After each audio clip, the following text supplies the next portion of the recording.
Alright, coaches, welcome to episode on formations. It's going to be an in-depth dive on formations. As I go along through each one of them, I'll kind of talk some situations that these formations will be useful or beneficial, or even some situations where they may be bad. So kind of give you a brief overview on each of those as far as I can. I do not have all of the formations yet. There's probably maybe a dozen or so that I don't have, but this is a significant chunk. All in all, between the offensive, defensive playbooks that I have and this formation stuff, there's been a lot of hours that I've dug into this stuff. A lot of coaches that I've bounced ideas off of. A lot of really brilliant minds. I don't claim to have all of it, or have come up with all of it by myself. Isaac Newton had the quote once, "If I've seen further than anyone else, it's because I stand on the shoulder of giants." That's kind of where I'm at. There's some things in here that can help some of you guys with your offensive stuff instantly. And D coordinators, if you're watching this should be able to help you at least understand how to prepare more for things that maybe you didn't have either cataloged, or things that maybe you just haven't seen in several years or maybe ever. So anyways, here goes. Hope you guys enjoy. Please like, share, and subscribe, and spread the word. That way I can reach more coaches. Alright guys, let's get into this. So, at any point, if you need to stop to read or to kind of think through some things or whatever, feel free to do so at the video. It's going to be a few minutes, so take your time, digest it a bite by bite, and kind of go from there. I've been coaching for about 12 years, and this has been a lot of time dug into this. So anyway, here we go. Think of a large menu, specialized options based on your personnel, based on your opponent, based on the type of structure and coverage shell you're going to see, based on the type of personnel you may be going against. Like maybe they're a 3-safety defense and they've got a really good spur or nickel or cover down safety, right? Well, then you're probably going to want to find a way to try to move him out of the picture and get away from him so that he's not an impact player for him. That's a big part of offensive football, is finding a way to find the fish on defense, if there is one, and fry him up and basically minimize your weaknesses. So anyways, slide 2. At any point in time, if you need to pause and read this, go ahead. Basically, a lot of this stuff has come from a plethora of backgrounds: wing tee, west coast, spread, air raid, run and shoot, double wing. The goal was to create a large comprehensive formation package that you can utilize at will and mix with your stuff to basically be more potent for everybody. So sometimes run and shoot formations are good for different types of quote-unquote traditional framework offenses. Sometimes using some of their principles augments that other offense, right? I think the big thing that coaches and realistically society as a whole, we have gotten away from the concept of free thinking, critical thinking, and thinking outside of the box, right? Don't let yourself be stuck in guardrails. It's great to start out, to get your kind of skeleton and your railroad tracks, understand where you're going, but then feel free to dabble off the path a little bit, experiment around, try new things, see if it works. If it don't, sometimes you'll learn something that'll lead you to another discovery that will. So anyways, here's slide 1. Talks about kind of the offensive summary, philosophies, things like that. A lot of unbalanced, uncommon, unconventional things. I used to be a D coordinator myself. I still can. I still do from time to time. It's a very analytical mind, and I know that these types of formations will give you headaches, because it's things that, as a D coordinator, I was prepared for a lot of things. Some of these things, I'd sit there and then I'd be like, all right, back to the drawing board, boys. How are we going to do this? So some things just break your rules. It is what it is, right? It helps you grow. It helps you become a better coach. Try to control the game using run schemes. I believe in gap and zone. I believe you need a balance, and I think you want to major in one, minor in another, but you need to be good at both. Don't run anything just to run it. Don't run things that you're not good at, right? There's old wisdom that still reigns true today, and some of it, I don't believe in going out and just running one play all game long. I think D coordinators at the high school level I think you're riding on either the we're going to lose and this is just how we're going to lose train, or you're riding on the D coordinator can't stop me wagon. And I think either way, you're kind of doing a disservice to your kids a little bit by just saying, hey, I'm only going to run one play all game long, right? You can ask the kids that, hey, they need to get perfect at it, they need to get execution, yada, yada, yada. But if they're losing games and that's all you're running, it's a form of selling them short, right? So I do believe in finding gap and zone, figuring out what your kids are better at. Sometimes you'll have a kid that's good at zone and then another kid who's good at maybe gap or down blocking, things like that. So how can you find a way to fit those pieces together to create the engine of your offense, right? What type of blockers do I have? What type of running backs do I have? What's their physical attributes? Do I have fast blockers that can pull or get laterally for zone things or buck sweep? Or do I have slow kids that they're large, they're physical, but they can't pull to a D gap. They can only get to maybe a B gap, right? Maybe you're looking more of like a gap power counter type team if you don't have the ability to pull as well. Okay, so those are all things that kind of factor into as you're getting into what out of this package you're going to start augmenting and using. But kind of have it in your mind like, hey, I need to match my playbook to the kids I got for the best success possible, right? Don't be so stuck on scheme and stuck in the box on, hey, I have to run these plays. Be more on the, how can I get my players in the best position to win? That's the philosophy I've adopted in all my time doing this.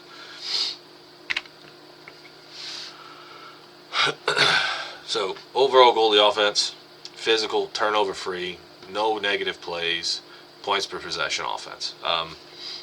You do no good if you go out there, chew up 9 minutes of clock, come away with nothing, right? You do no good if you are on the field 30 seconds and fly down the field and then you get stopped and then you kick a field goal, right? The goal is finding ways to get sevens, right? Or if you're real good and get 2-point conversions, get eights. You want that high points per possession ratio, okay? That's how you win games.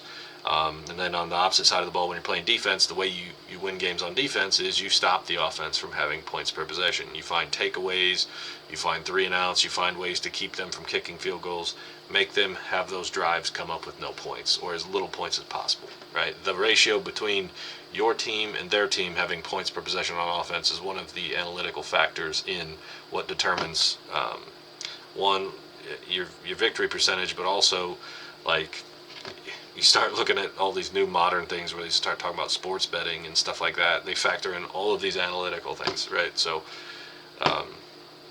yeah, it's a big deal. It's something you got to pay attention to, something you have to find ways, depending on what spot on the field you're at, to be able to run the right plays at the right time. So the whole goal of this, you got this picture here, Muhammad Ali, float like a butterfly, sting like a bee. Show them one thing, give them something else, show them one thing to set something else up, right?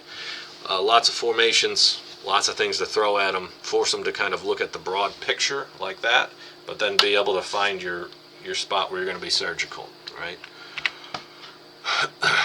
Here's some analytics I got from a clinic. I think it was Ohio State Clinic. It was like 2017, 2018, something like that.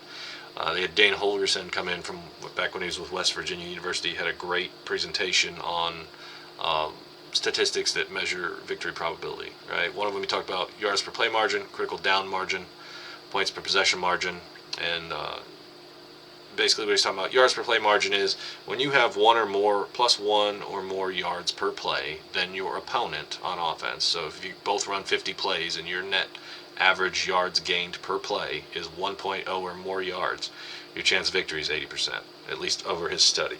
Critical down margin talks about big plays in the game. When you win that, obviously you can see the statistics there. 3 points per possession, we just talked about that, especially when you get down inside the 40, you get to that high red field goal range, the scoring zone, right?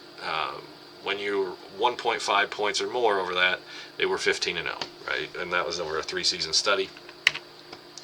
Turnover / takeaway, it's a big deal how you word things as a coach.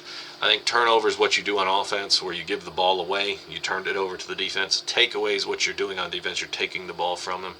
And I think it's critical when you're doing your drills in your verbiage to the kids, you talk to them like that and they understand it, that turnovers are a bad thing on offense. Takeaways are what we want on defense. Finding ways to implement those into your drills, into your tackling stations, finding ways to, be safe but get the ball back, right? Those type of things. Get the guy on the ground while getting the ball back at the same time. All critical things as far as coaching, practice structure, how you do all that. Showed anytime you get over +2 on that takeaway margin, 80% chance to win. That was over 3 seasons. When they had +3, it was 95% chance of victory. +4 was 100%. So, it's defense. You want to take the ball away. Offense, you want to protect the football. Right? Simple.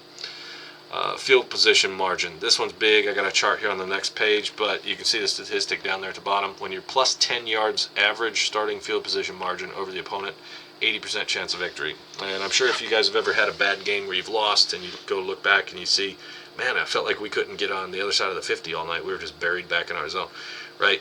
Those are the types of games, usually you're losing 35, 45, 55 to nothing, right? Where you can't get across the 50 and the other guy's just living in your backyard all night. So this just shows a chart of the statistics. I believe it was a college, I think it was an NCAA chart, talking about starting field position, the average points they scored, the percentage chance, all that stuff. You can see what it approximately amounted to was every yard that they got closer to their end zone was about 1 percentage point more chance that they were going to score, right?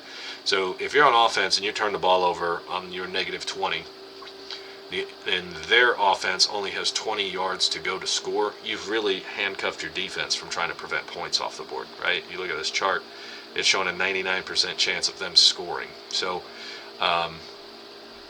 if you pin them back deep, get a good punt, something like that, even back them up across the 50, now you've dropped it down a significant amount, right? And then the things that skew that statistic even more is, talent disparity, your defense's skill versus their offense's skill, the overall athletic talent of your guys. I went up against a team a couple years ago where all of their offensive linemen were squatting 200 more pounds across the front than what our strongest defensive linemen were, right? So those make for long nights, okay?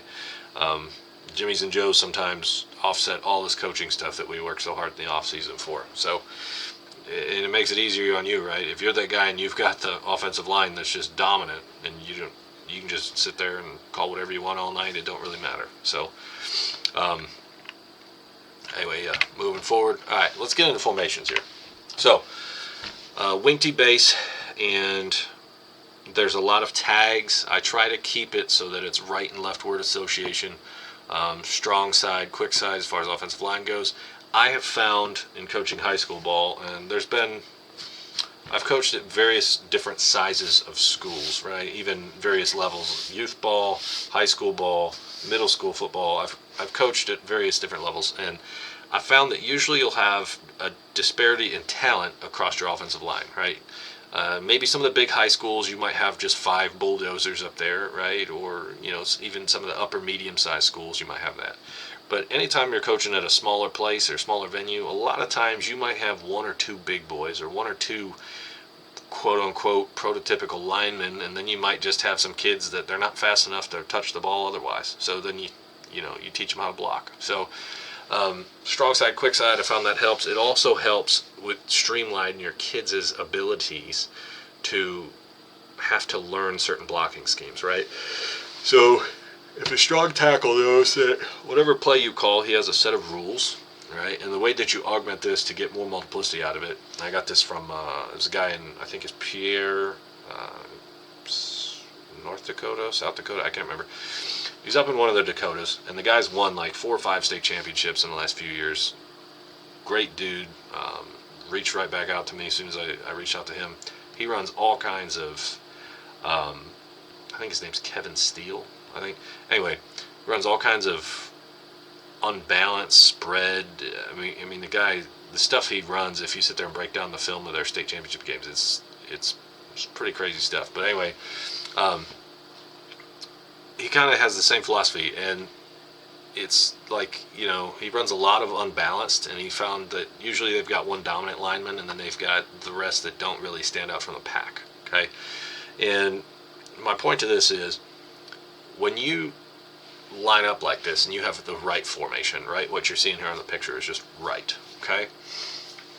When you've got your strong side on one side and you're teaching buck sweep, trap, power, wide zone, ISO, all that stuff, what they're really learning to do is for that play, each play call that you're making, they're learning their job or set of rules, right? And the thing that I picked up from Coach Steele was when they've got a scheme like that and they flip-flop the formations right and left, you give them a wristband or a wrist coach, so when they hear that play, buck sweep, ISO, some of you guys are big on numbering systems with numbering holes and stuff. Whatever the play is, have it wrote down on that wrist coach so that when they look down, if they forget in the middle of the game, like the middle of third quarter, late in the fourth quarter, and their brain shot because they've been battling all game, some of them even both sides of the ball sometimes, they can just look down at wrist coach and be like, oh crap, here we go. Coach called kind of an oddball. I can't remember what he said in practice on Tuesday. What do I need to do? He just flips up the wrist coach real quick. All right, he called, Zorro or Zulu, which is wide zone, right or left. He called wide zone. All right, here's my rules, right? Or he called buck sweep. Oh, there it is right there. Okay, inside second level. Boom. All right, now I know my rules. And then when he's sitting there, he can sit there and process on the field while that play clock's ticking down. And he's sitting there and he's looking. He's like, all right, is there a guy inside me? Is there a guy on the second level? Is there a guy on me? And they can figure all that out on the fly. And it doesn't really matter what the defense is putting in front of them. Now, in practice, you teach these kids, hey, the rules are this, right? And if they align a certain way, this. But if this happens post-snap, what's the worst thing that could happen to me, and how do I be prepared for that, right? This kid spikes inside or outside, or, if they're running like a double mug type look, if this kid drops, right? What am I doing then? Teaching them to think like that so that they know what's happening helps you to not have blown assignments when teams decide to pressure you or teams decide to change the picture on you post-snap. Teaching your kids to be able to adjust and handle it is going to help you be a lot more successful no matter what you're running. So anyway, here we are. Right formation, strong and quick line. What you're really talking to when you start getting in all these different formation tags is the skill guys, right? Everything else is right-left word association for the lineman. Okay, so rip, we're going to flip the X and the Y, right? If you notice, it's just like right. All the Z does is bump down because the tight end's not there anymore, right? X and Y flip sides. Rip I, that takes that H, puts him back in the I backfield alignment. Liz I would just be mirroring that on the center, so that'd be strength to the left. So then we got starting to get into offset I stuff. So if you're wanting to run G-toss, wide zone, some of the sweep outside zone type stuff, if you like jet, counter, if you're a triple option guy, you can find ways to use these formations and start moving the pieces around just a little bit. And what you're really doing is you're giving yourself surface changes, you're giving yourself backfield changes, you're giving your guys a chance to make the defense have to think about a lot of different things, right? Make that D coordinator spend his whole weekend with his whole staff sitting there scratching their brains. All right, look, here's their tendency percentages, trying to come up with auto checks and coming up with coverages that they need, yada, yada, yada, yada, right? Trying to figure out if they need to personnel something out. Make them work, right? Make them earn that paycheck. Don't make it easy on them. Come out in 20 personnel all game and just show him one picture and just let him play defense one way. You've made his week essentially, and his weekend require 20 minutes of his time, right? And then I'm a big believer in making them earn their paycheck. So start getting into king, that's offset strong. Queen is offset weak, right? Rip up, that looks like kind of the old slot T stuff. Still strength is to the right, so if we're wanting to run buck sweep to the right, now we've found a way to enable ourselves to run buck sweep to the two-man surface, right? Or buck, short buck, trap, right? You can get a lot of multiplicity out of this while your linemen, they're not learning anything new, right? And that's the thing ultimately you need to be successful is your big boys up front, right? The skill guys, depending on what play you're running, may or may not need to be dominant, but the offensive guys inside the front, they need to handle that box every single play or it's going to be a problem. So we got rodeo and lasso, okay, another R and L word combo. All this one says is Z and X are changing sides, so everything's strength like right, but Z and X have now flop sides. Kind of another spoof off of right. So you've got right, and then you've got rip and rodeo off of it. still wing tee type stuff. You can do a lot of different things off these. Like if you're a wing tee guy, you can do belly flat pass to the quick side, use that Z, leak him out, or you can get into some type of kind of fade out. You can get into a two-man combination there off the fullback play action. Remember, the Y is ineligible in this because the X is on the line of scrimmage. Regina and Lauren. I like Regina and Lauren, and the way I usually install it to the guys is I talk to them like they were, Regina and Lauren were two bad ex-girlfriends that I had, right? And they were always, after I got done with them, I put them away in my memory, put them on the weak side, right? So that helps kind of the Y and Z understand they need to flop to the weak side. If you want to run, once you see the play menu here towards the end, the ISO goes to that quick side B gap. If you want to run wide zone left, sweep, whatever, you can do all that, and then you've still got your buck sweep, but now you've got it back to the two-man surface. It's not always the greatest play. You're going to want to check the front and see how you've got numbers and stuff like that, how it looks. You may be better off going to the quick side. You still got your belly flat pass. You can get into some of your more kind of traditional runs as far as like if you want to go Regina I, Lauren I, right, and then you motion that Z back across. You can start kind of messing with the front and kind of how the backers kind of handle things. Or if you want to go razor laser motion with that Z and still kind of get into some of your other things, you can motion the Z back over to the other side. There's a lot of things you can do with this, but the main strength of this that I've used it for is if you're wanting to run ISO to that quick side, what it does is sometimes it dictates the way the front is going to line up for you and kind of open some things up. Iron and steel. I like iron and steel a lot. The high school offense I grew up in, we ran it, we called it a different term because of the team we were on, but you flop the quick tackle over. This one's kind of an off. It doesn't really tie to the other R and L words, but iron and steel is a special situation type thing. You can use it on a goal line. You can use it in running situations. And you get tackle over, right? That quick tackle, he's going to be a little bit more athletic to kind of handle the type of bodies he's going to be handling. Really good for if you want to run belly or belly sweep. This is great for it. So what would happen is basically instead of running ISO to the quick side, and iron and steel, we're going to run it to the strong side.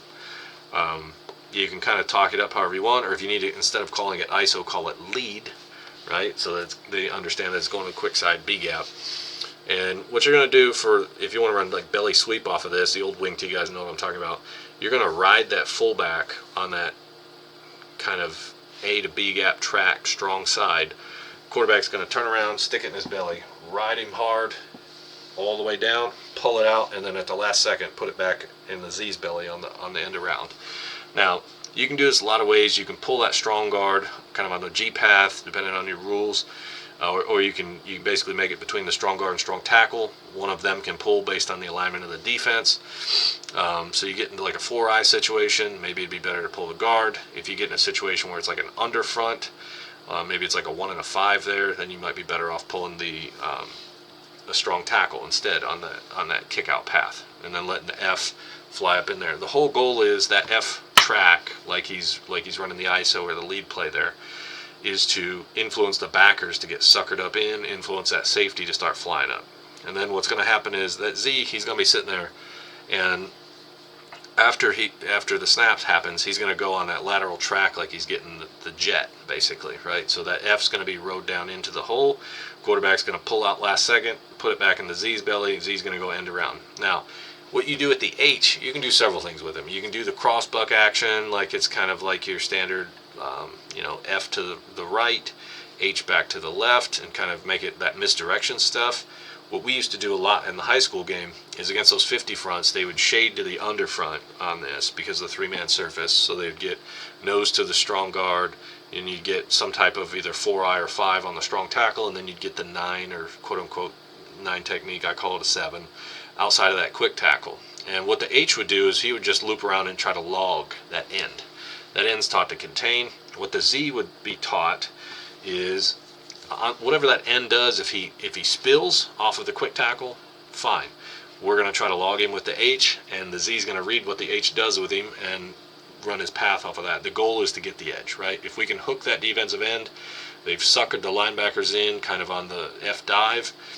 and the Z comes around late on that end around. That's belly sweep. There's no motion belly sweep. It's really great play.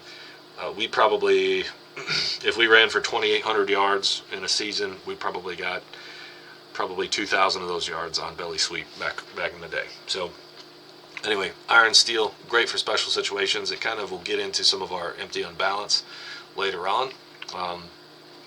Yeah, anyway, kind of save that one with a little star next to it in case you like it. Orange and yellow. This is a good one for if you want to run counter, that wing counter for the Z, or if you're wanting to run, you can get in some of your power stuff. We like the base play out of this, going to that strong side, or A-gap power out of this. Or if you run that Z to the 3-hole between the quick guard, quick tackle, running the ISO with that extra space. What it really does is it enables you to kind of mess with the secondary, right? If they see two receivers out there, they don't always pick up that both of them are on the ball, right? And they're going to treat it, sometimes they'll treat it like trips, but then you've got 2 backs in the backfield, or 3 backs if they want to consider the Z a running threat. So it kind of messes with their ability to line a little bit, and based on what they're giving you, right, you can run a lot of different things. So if they're in under front and you're getting the 3 and the 7 to the back, or 3 and the 5 to the backside, and you're getting the 1 and the shade and the 5 to the front side, then you've got power up. Like basically you can get off tackle power, you can get the belly sweep going to the quick side, just that same way I was talking about out of iron and steel there. Basically run that F to the ISO path between the quick guard, quick tackle, have that H try to hooker log the end, let the Z on the end around, right? And then you can still have the smoke screen to the X off of it, protecting it. So there's that, and you're kind of getting into that where you're controlling the edge, controlling the perimeter with that type of stuff. Or you can do all kinds of stuff. You can run wedge, trap. I like trap out of this. Sometimes you get kind of a lighter box because you've just got basically a 5-man surface there with the Z off there. So sometimes traps open, especially you get against these mint front teams, 3-4 teams. They'll back their linebackers off. Excuse me 1 second. Alright. Basically with orange and yellow, X changes side, Y widens out. Right and left eye, right, same thing. You're going to change the H alignment based on skill set. This is what I start to like to get into, especially if you like to be a G-toss team, or buck sweep sometimes really works out with this. So you start getting into right nasty or right eye nasty. Kind of plays with the defensive ends. If they're running a 6-man front, kind of play with them. If they're running a 5-man front, start messing with them a little bit. How are they going to handle that nasty, that little dip there between the Z and the Y? Okay, and all that nasty tells them is the Y and the Z are going to basically trade alignments, but from the same spots. Rhinox and Clorox. Why did I come up with this? Right eye nasty X, right? So I was just trying to come up with something that kind of made sense to the kids. Right eye nasty X to the right. Clorox, because it has an L, goes to the left, and it's just because the OX it kind of messes with it. But if you're looking at that, you've created a gap problem, a pretty big gap problem for the defense to try to figure out how they want to handle it, especially when you're running trap, buck sweep, you want to run G-toss out of there. You can get into the belly sweep weak. You can start getting into this type of stuff too. You can get into like ISO, lead, you can get into some of that dive option type stuff. Or if you're wanting to get into that new fancy stuff that they run with the Y off, you can run that Z on kind of that arrow screen where the Y and the X stock block and the Z shoots on that arrow route. Basically you run the play action and then hit the Z going out to the flat. That's all good stuff. Right king puts you in the offset from the right. Right king nasty, you're getting that nasty in addition to it. Rhinox king, now you've got a whole bunch of people pointing you to the right, and if you want to run counter back to the left, that's usually a good setup for it. Or you can sometimes run end around, get that X on the reverse, that type of stuff off a G-toss. Sometimes that's all there. Right queen, left queen, just offset eye stuff, and you've got the nasty with it. Flank right, it's really 21 personnel. but we just brought the X in as a tight end instead of wide receiver on the weak side, the quick side. Flank right I, pro right, pro left. So let me go back and talk about double tight real quick for just a second. Great versus 50 front teams. What it does is it evens them out.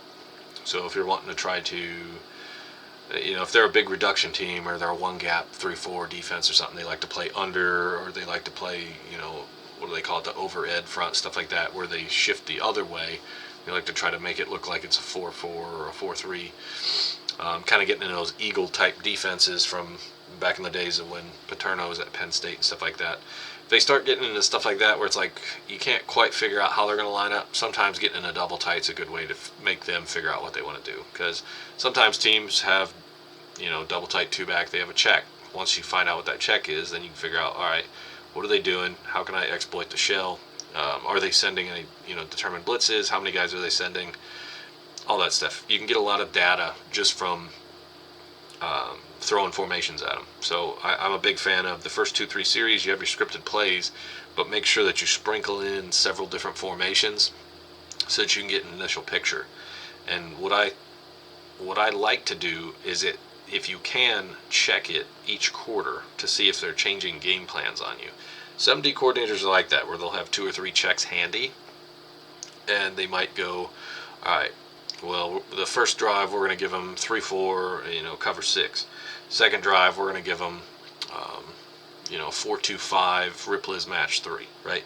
So there's coordinators out there that will think like that. Usually they're kind of on the higher end of like win-loss records, but you got to be prepared for it as far as your offensive game planning. Sprinkle in your formations, figure out the picture they're giving you, see if you've done your homework well before the game ever started, you'll kind of know how the D coordinator likes to call games, but make sure that they're true to tendency, and if they're doing anything weird to you, you can almost guarantee after halftime you're going to get adjustments, but your job is to win. You should be outperforming them in the adjustments and the finding the chinks in the armor, so to speak, in the second and fourth quarters. You've got to win those. As an offensive coordinator, you've got to win those. If you've done a good job with your homework, you should win the first quarter, right? Out adjust them in the second, out adjust them in the fourth, and make sure that your halftime adjustments hopefully either keep you rolling or get you rolling again for the third quarter, right? So double tight's good for 50 fronts. A lot of times they're going to want to clog those B gaps, have a nose, and then have 2 guys on the edge of the ends. That's fine. That's good. It's good for trap. It's good for, you can run ISO up into that. You can run a lot of different things. If you want to run wide zone off of it, it's all good stuff. Power, counter, all that, you can figure out ways to do it. Pro right, pro left, kind of getting into the West Coast world. You start wanting to get into like far near is what a lot of people call them, or east-west type stuff. I just call it pro right strong. Just flips the H to the other side. Now, important note, when you're doing this stuff, flipping the H around to the strong side, it's going to change the type of plays that you can run, right? Now, if you're wanting to run ISO, but you want to give it to the H, that's fine. You can still run it to the quick side. The F will lead block. The H will just get it. His footwork's going to have to be talked about to him, how it's kind of that lateral crossover step. And basically the F, the quarterback's going to, the mesh between the H and the quarterback, you're going to have to work out. Whether you want him reversing out and then handing it to him on the top side of the handoff, or you want him handing it on the underside of the handoff, how you get that quarterback working out of it. Or you can even get almost like a counter action off of it where the H jabs and then comes across late, right? There's a lot of different things. I've seen the drop step plunge and then, angle at the 45. I've seen the lateral crossover and then plant your foot in the ground and get 90 degrees north and south. I've seen a lot of different stuff. So how you coach that up with the backfield mesh to run ISO to the quick side, it's kind of, it's a personnel and a personal decision, I think. Pro right, just straight up old I formation. You got king. Now, getting into pistol, right? I call SIG pistol, right? Why? Because honestly, I used to work law enforcement, and they all carried SIGs for pistols. So I just call it pistol pro. You can call it SIG king, SIG queen, SIG I. However you want to do it, you can work it around. You just SIG pro, and then the H would be beside. the quarterback on the quick side, all that good stuff. You've obviously got queen, showing you some more examples of that pistol stuff. Now, get into tight with a wing here. I just call it tight right. Still run your buck sweep, still run your ISO, get your sweep, base, all that. All of your run menu has not changed. This is a good formation, especially get down to the goal line, or if you get teams that they like to play hyper-light boxes or hyper-light personnel. Well, get heavy on them, flood the box with gaps, and make their perimeter players try to stuff your personnel, right? Eventually you'll see we can get into jumbo, where you start getting bigger bodies out there, and if they're a team that, they're used to playing 3-4 or 3-3, and they're used to playing penny front and some of these other things, and they're used to playing with lighter personnel, and that's where their talent's at, and you come out there and you've got a bunch of big bodies, all of a sudden now you're creating mismatches, and now you want to run buck sweep to the big body side. Hey, you're in business. Okay, jumbo is the word. Basically what you do is sub the Z out for blocking back, sub the X out for the jumbo back, and move the Y to the quick side. Okay, what you're really doing is you're loading up real heavy on that strong side, and you've actually fortified the quick side by moving the tight end over. Okay, it's going to require the tight end to have a little bit of teaching, understanding what he needs to do for certain run schemes, but with some of the other formations you have in there, it shouldn't be too much for him, especially with like Rip and some of those other ones. Tight right, I. Now you're back into that, goal line type stuff. You got king, queen, still playing off the same tags. There's a lot of carryover as we go along in this offense, how these formations work together. T right, T left, just tells everybody how to align. This is real good. You want to get off tackle. If you're wanting to run off tackle, T formation is the way to go. If you're wanting to try to, you can get into some power T stuff. I know a couple of different schools up in Michigan that still run power T as their base offense. It's a great offense. It's been around forever. It's good for not making mistakes. And if you get good at your backfield mesh and backfield action, you can have a lot of deception out of it and still have a potent run game.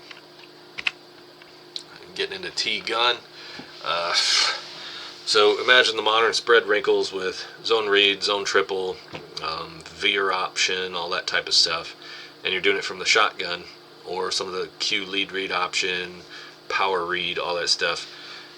And you've got it out of a basically 2 tight end, 3 running backfield out of the shotgun, right? You can cause a lot of problems trying to get D coordinators to figure out what do I need to do to that. Like they're basically in goal line defense, but now you've got all the read option stuff too.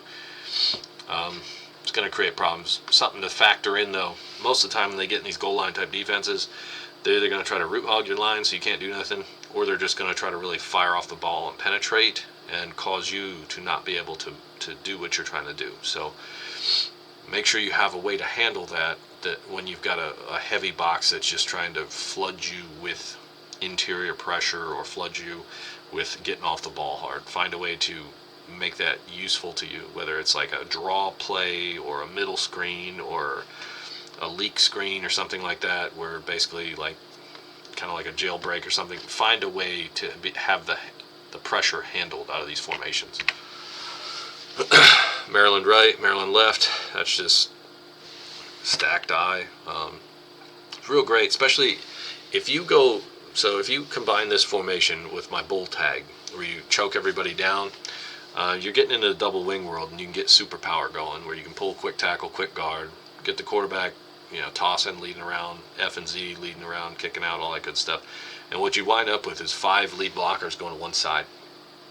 There's not a lot of defenses formationally that are going to understand that, hey, this is a double tight 3 running back formation. They're going to get in their goal line check and flood the line of scrimmage, and then you're going to pull everybody to one side. They're not going to have enough gaps or the ability to move to those gaps because of the wash, the traffic on the line of scrimmage, etc., and how quick it hits. So if you're wanting to run buck sweep, G-toss, some people call it power toss, where the quarterback pitches and then leads around, you get that extra blocker around the horn. Run stuff like that out of the Maryland stacked I and see if the offense and defense can basically figure it out and be like, hey, look, I've got more gaps than you. What are you going to do? unless the defenders that they've got on that side are that good that they're blowing up 2-3 blockers, most of the time you're going to win that matchup, right? Here's another personnel sub, and it's also, we combine it with a formation. So you got Buffalo, called Buffalo Per and Buffalo Pill, power eye right, power eye left. That's what Per and Pill is. And then Buffalo is, what you do is you sub out your Z for a blocking back. Now, you've already found him for Jumbo, right?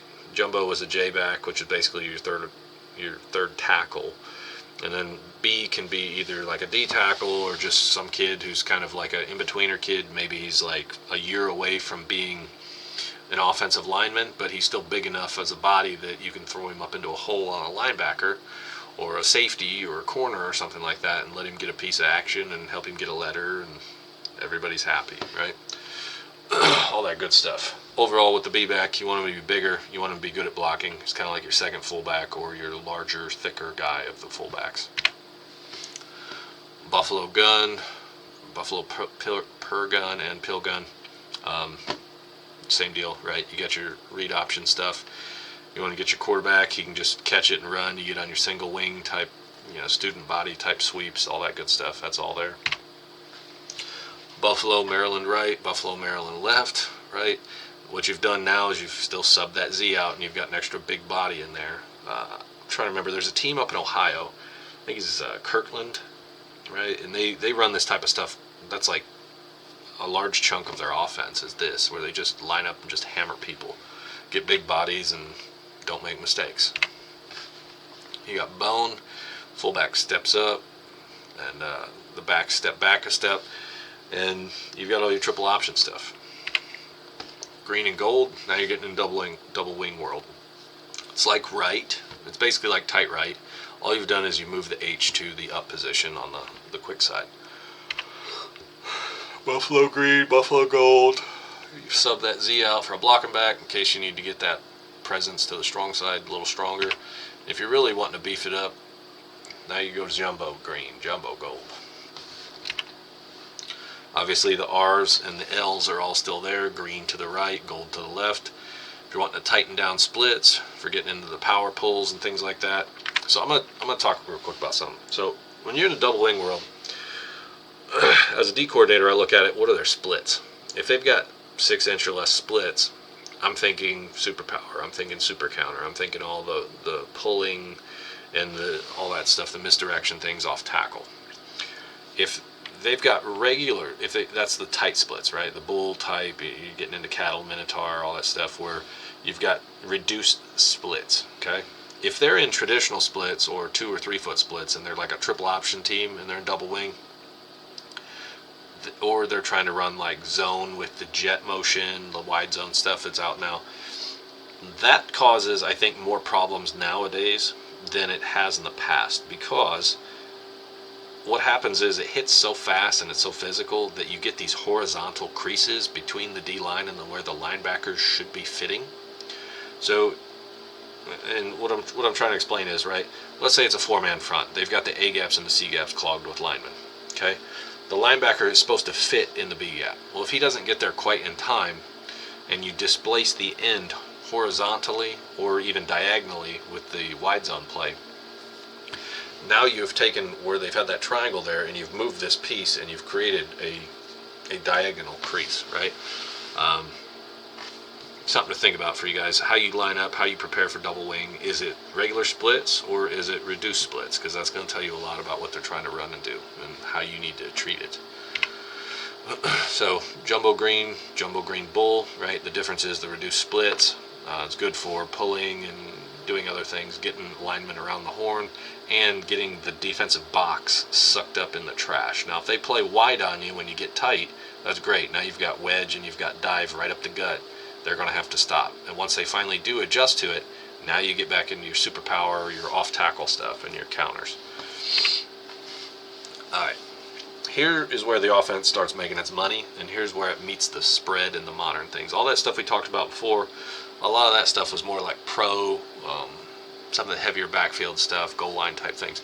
Now we're starting to get into true gun, wing tee, true spread, that type of stuff. So red and blue, you get in the gun, you end up subbing. Once you get in red and blue, you take the F off the field and you sub in a third wide receiver. You're getting lighter.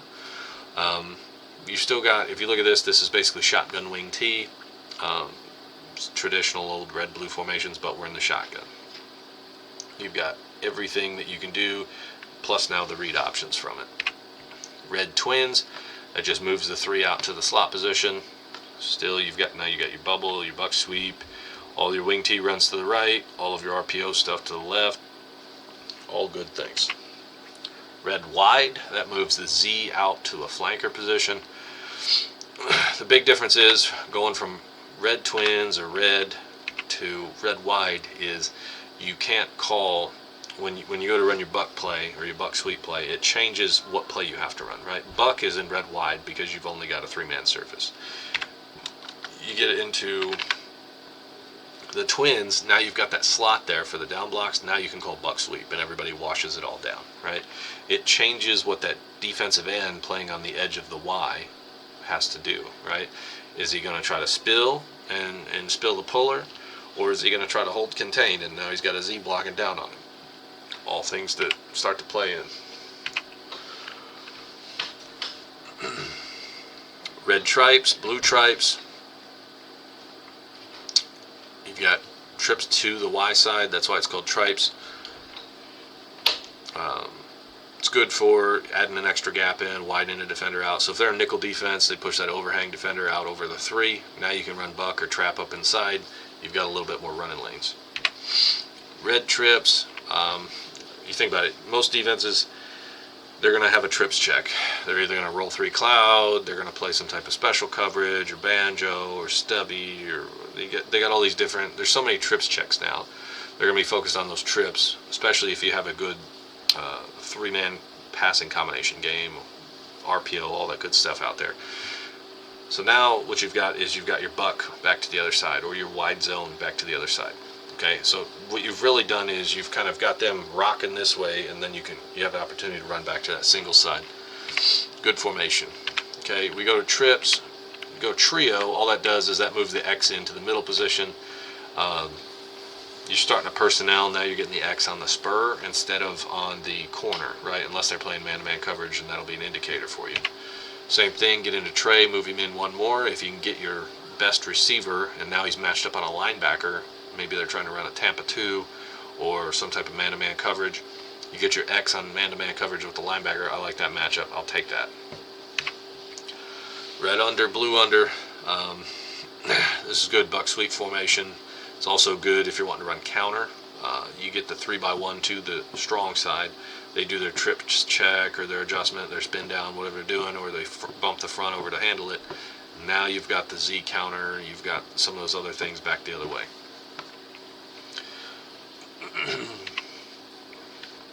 Red nasty. That's another way to play with the defensive ends. If they've got a stud and he's trying to shut down your buck sweep game to the right, now you just play that nasty thing, and now they got to figure out how can they do this, right? Or you get the hard down block laterally by the Y, and then get the Z to wrap around, and you can get 3 pullers on the deal, and it's almost like a pin and pull. Same deal with the nasty before, where if you need to, you've got the Z on the arrow RPO screen. While you're running the buck sweep to that side, they have to figure out, am I fitting the buck sweep, and how am I going to handle the Z on the RPO gets leaking out of there. And we go, so we got red nasty, right? And then we just go red nasty X over. Okay, that's kind of a wonky formation that a lot of guys see. The Y's ineligible, but the other guys are, right? It looks a lot like single wing types things. If I was going to run super power out of this, what happens is, because I don't have a backside tight end on the quick side, my rule adapts for super power to where once there's no tight end there for the shoe shine, the way I would call this is I'd call it red nasty X, and then I'd call cattle. It would reduce the quick guard and quick tackle splits down to 6 inches so that the pull's there. It's better for pulling. And then what I'd have is I'd have the quick tackle do the shoe shine, and then I would basically, the quick tackle would pinch to the nose, zone off to the nose so that there's no penetration backside.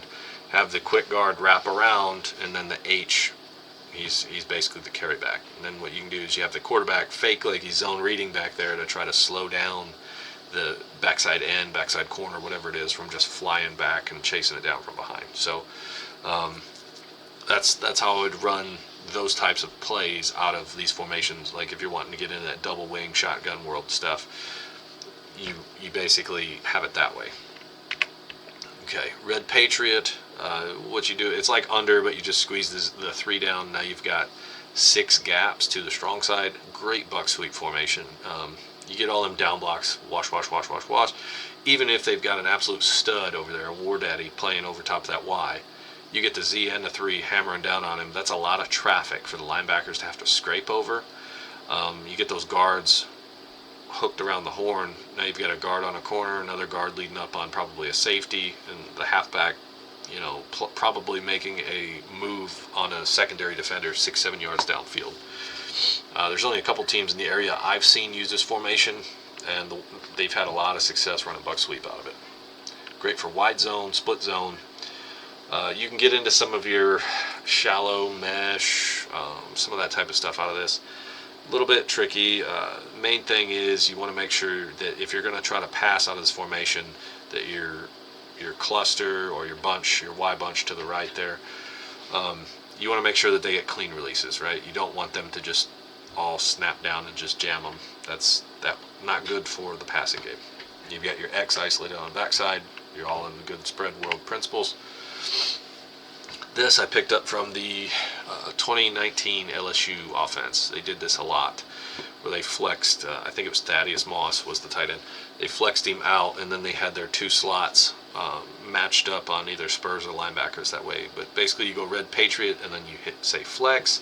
That just moves that tight end from that position he was in out to what is now a split end position. And you've got all of your different combinations. How you change your air raid passing rules from there, if you want to basically, when the Y moves out, he's still running the Y route from that formation, or if you just change it to the concept number 1, number 2, number 3. Either one could work, but would definitely cause matchup problems, because now you've got your tight end on a corner, and you've got your slots on linebackers, right? Start getting into some kind of advanced spread football principles. Red bunch, blue bunch, a lot of teams run this. Still a good buck sweep thing. Got good counter stuff, reverse stuff out of this. Wide zone, a little bit. The thing that I would say is when you run bunches like this, a lot of teams have bunch checks, and if they're pressing the point and you're trying to run wide zone, sometimes your reads for the running back can get a little wonky. So something to bear in mind. Probably a good formation. You've still got all those gaps to account for the defense to handle, but the way that the surface is, sometimes it can make wide zone have a little bit of penetration there where you don't want it. Red bunch X, almost single wing-esque type stuff. Another good formation. You're trying to get to the perimeter, or if you're trying to run, if they're bad at overshifting to the bunch in the bunch X and stuff, now you've got your trap, your ISO, your dive, some of that other stuff back inside. Get a drink here. A little blue Gatorade. Alright. Now we're getting into Y-off world. So, everything so far has been red-blue as far as the spread game.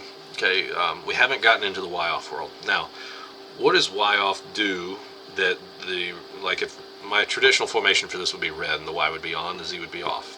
When I say tear and lash, what that does is it flips those two and it gets into the Y-off world. Now it kind of starts looking like 20 personnel, but the advantage that modern offenses have found with those Y-off type plays, or with whatever it is, the 20 personnel type stuff, is having that guy be able to do a plethora of things, whether it's go back across to the quick side or leak out an RPO, right? You're getting tight end type benefits, but you're also getting fullback type benefits, right? That's kind of where the modern football has fallen into, and just about every single team in my area runs this formation. It's pretty good, but not as good as people. I think it's overused, and I think there's plenty of adjustments for it. So really, if your Y is a dude, it's great, right? Because you can find different ways to get him involved. If he's not a dude and he's just kind of a big body, like a smaller tackle, right? Maybe not the best thing in the world, right? It's good if you're trying to get him involved in multiple different facets. If he's just there, another big body, You just run red and run the buck sweep out of it. Alright, so tear strong. You've got the H over. What this Y off stuff does is it's going to change some rules on some things. You'll see that here in a couple of minutes. We got tear Z, okay, that just flips the Z over to the other side. Looks like trips, but the Z's ineligible. Now, if you want to run buck sweep or whatever back the other way, you've still got your RPOs to the left. Sometimes they'll get their trips checks going, right? I like it just to throw at them as kind of a mess with their coverage type thing. What do they do to receiver unbalanced, right? Now we go tear Regina, that flips the Z and the Y, okay? This is good if you're wanting to run like exit motions, orbit return motions, stuff like that, and bubble screens on the perimeter with triple option football. Great stuff, okay? Not a lot of defenses know how to handle this. This is kind of weird. You've got an extra number out there. What do they do with it? You've loaded up for your ISO play if you want to run the quarterback. You've got trap back the backside. You want to double check versus the front. Most teams aren't going to adjust enough back to this receiver unbalance like this. So most of the things you're going to want to run are left, right? Now, inside zone, wide zone, etc. to the right, they may be great plays if they do, or if they adjust just enough, okay? All that good stuff. Sometimes if they overdo it and then you find that horizontal crease, there's only a corner back there that your H is a 8-yard head start to make a move on. Tear X, lash X, same thing, different way. You get into your jet motion world. If you're a big jet G or rocket G type of team, or if you like the rocket with the wide zone, jet with the wide zone, all that stuff, great formation for it. If you want to run fly passes, that type of stuff, basically run that 3 in the jet motion, and then you've got all kinds of different things off of it. You can get into the 3 on the jet motion, then the quarterback and the H run speed option, then you've got the Y back on the shovel pass underneath. A lot of eye candy, misdirection, that type of stuff, and you're messing with the defense's ability to just line up because of that X over. Tear nasty, lash nasty, right? Same deal. You're getting into that thing where you're messing with the overhang defender or the edge defender on the right. If they're a 3-4 team and they like 0s and 4 eyes and they like to play in that 7 world, now what you've done is, if they want to try to line that outside linebacker outside the Y, what you've essentially done is you've opened up the C and D gaps for exploration, right? So you can put either the guards through there, you run a plethora of different plays through there. You run wide zone, you run split zone and have the Y kind of seal off to the inside. You can get that Z kicking out across the thing. Good for zone wham, zone insert, that type of stuff. I haven't talked a whole lot about wham or insert, but they're good plays as well, especially when you run the other gap type of schemes and then you're inserting people randomly. You still got your RPOs off the backside with the 3 and the X, all that good stuff. Tear stack, lash stack. Tennessee runs this a lot. They'll widen those guys way out. Like we're talking between the numbers and the sideline, like bottom of numbers type stuff. And basically what they'll try to do is they'll just try to make a screen out there quick off the RPO in the middle and see if their guy can't make a move running down the tick marks on the sideline. Okay, so here's where tear, lash, all that stuff, the Y off stuff starts to get weird. It changes the rules just a little bit on how you declare trips and tripes, okay? I'm not going to try to flip the Z for the trips and tripes because I already have a tag in it. Same thing with the X, okay? What we've done when we've gone tear and lash is the tight end is no longer the guy who's on the line of scrimmage, so the X and Z are. So when the Y is off like that, I'm only going to move the off guys. So when I say tear trips, the Y knows he's just going to go to the quick side. And when I get into tripes, what that'll tell the 3 is he needs to go over to the strong side, right? And then you'll get like slot trips, okay? Tear trio, you've moved the X and the 3, so now if you want to run some type of short 3 motion, then you get the post wheel. All that stuff's good. The Mills concept, you get your 4 verticals, you've got your bubble and smoke to the outside, and you've got your Y pop pass, all that good stuff, right? You're getting into your RPO formations, good stuff. The main thing you want to make sure when you're in this tear and lash stuff is the defense, are they flying down into an 8-man box? If the defense is flying down into an 8-man box, can I throw RPOs? If I cannot, If I can't get the ball out on the perimeter and they're playing an 8-man box on me, then I don't need to be in this 11 Y off or the 20 personnel look. Okay, you got to find a way to get out of it, or get them to get out of that 8-man box. Okay, you should be able to run on a 7 if you got your scheme right. If they're in an 8-man box, there's no chance. No, I got a few more minutes. Tear trips 3. Okay, what we've done is when we say tear trips 3, now we have inverted the Y and the 3. Still, 20 personnel, Y off stuff. Nothing's changed, but it's a diverse package, right? If you look at all the different stuff we've got with tear and lash, let's look. We've got just plain old Y off, looks like red, or red wide.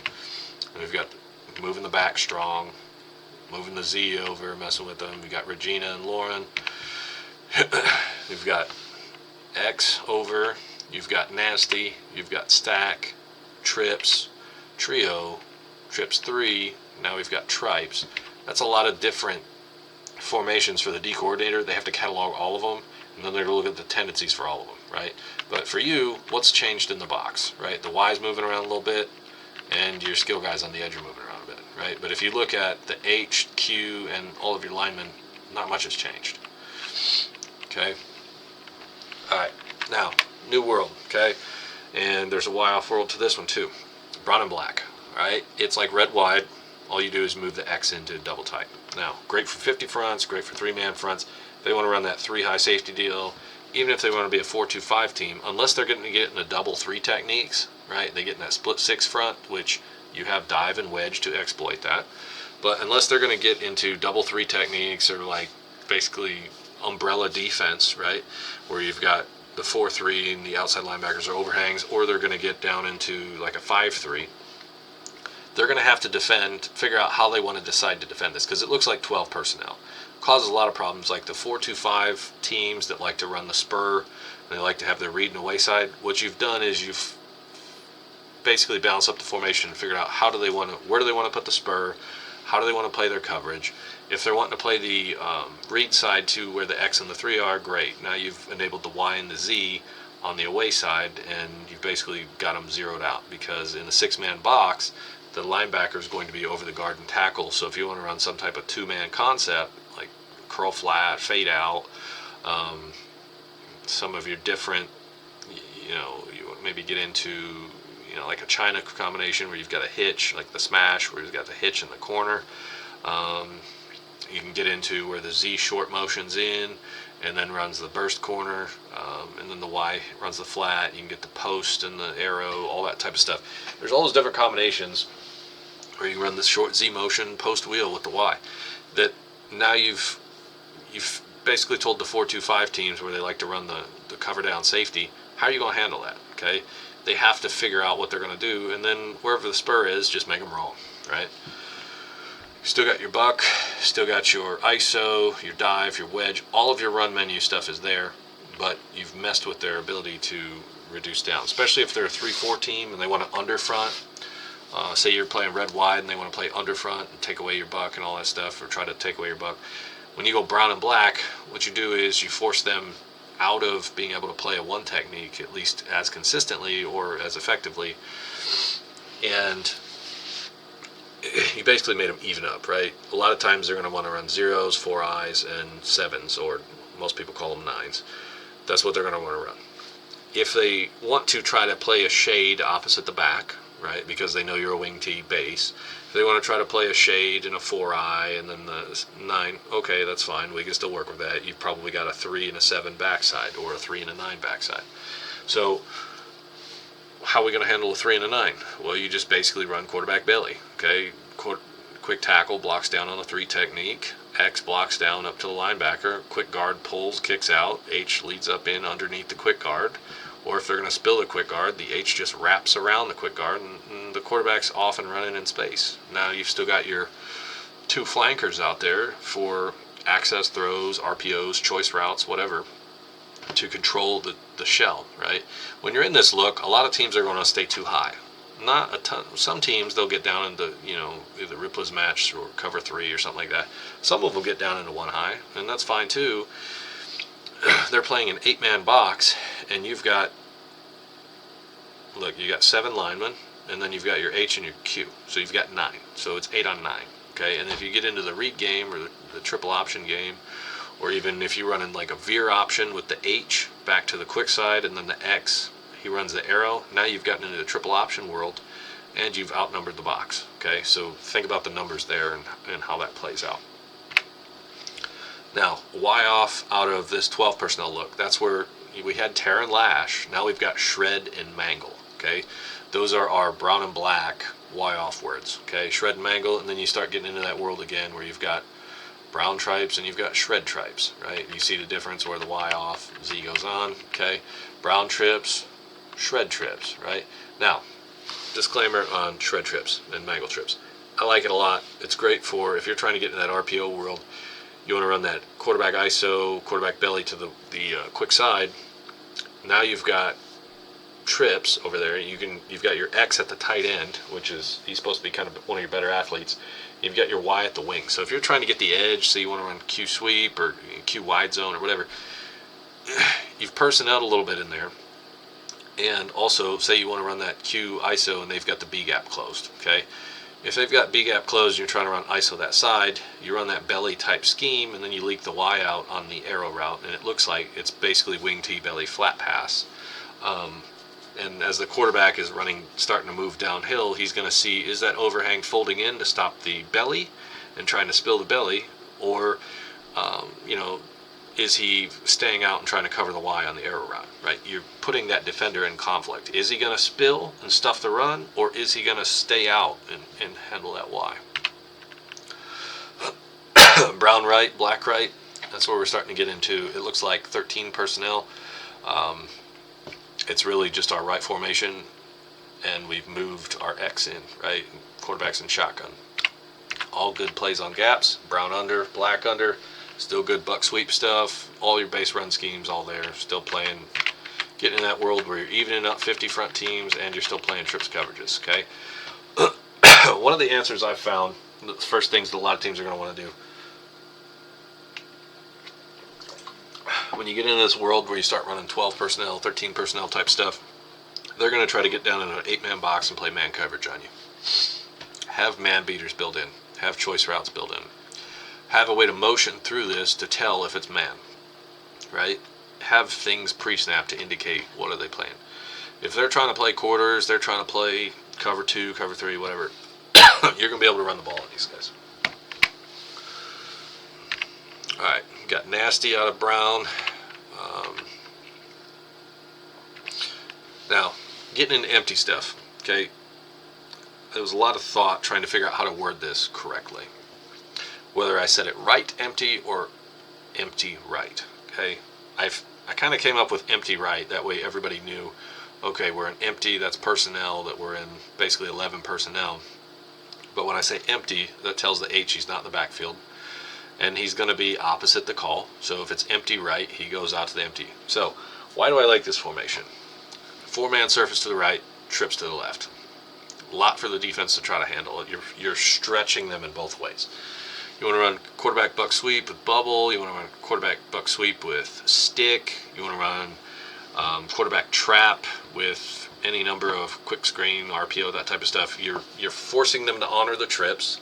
If they're a 3-4 team, you're probably, a lot of teams in my area, they like to run 2-read, where they'll have the corner playing outside shade of X, the free safety somewhere between the 3 and the H playing off like a cover 2 shell, keying on the 3. And then they're going to have their outside linebacker in that 3-4 kind of inside the H. Okay, well, if they've done that, now what you can do is you run that Z on the Z3 motion, and you can run your wide zone or your ISO, or if you run on Z3 and then come back with trap, and then you call it trap wrap, where it looks like basically it's the trap play, quick guard's kicking out, and then you've got the Z leading up through the hole, and it looks like A-gap power. Okay, so now you've combined empty, A-gap power, and RPO trips all in the same formation. It causes a lot of problem for defenses. I recommend your athlete at quarterback, try to find one that's like a fullback that can throw or a tight end that can throw. Okay, the little quarterbacks that are like 5'7", 140 pounds soaking wet, but they're quick as lightning, that's great if you're trying to air the ball out and let them scramble.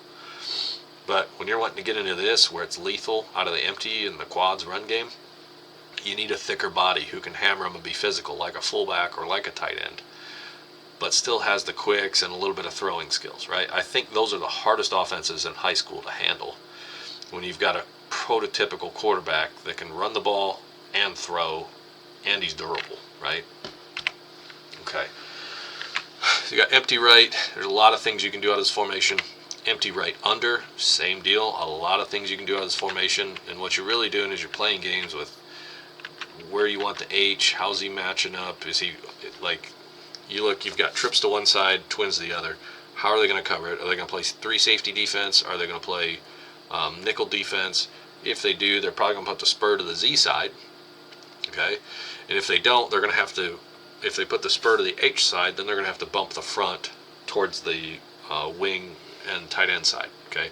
You've got all your stuff for buck sweep, trap, everything you want. You can still do your Z motion, stuff like that, moving him back around to get whatever plays and blocking angles you need and numbers you need. If you want to run wide zone to the right with the quarterback, have the Z wham in, and then you can have, you know, you've got your 3 out there on a choice route. There's so many different things you can do when you've got this type of world, okay? So we got empty right under, empty red, empty blue, empty red slot, right? Same thing, you want to get in the ISO world and then insert the H up in there, or you want to run wide zone to the left and have the H wham down on the, you know, if it's a 4-man front and they've got the 1 to the quick side, wham down on the nose on the quick side. That's all good stuff too. Then you've still got your RPO to the X and the 3 side. Empty red trio, empty blue trio, personnel around our X guy, trying to figure out, do we want him on a linebacker, etc., etc. Empty red flex. Now you've got your Y out there mismatched on a corner. You've got your athletes inside on the thicker defenders.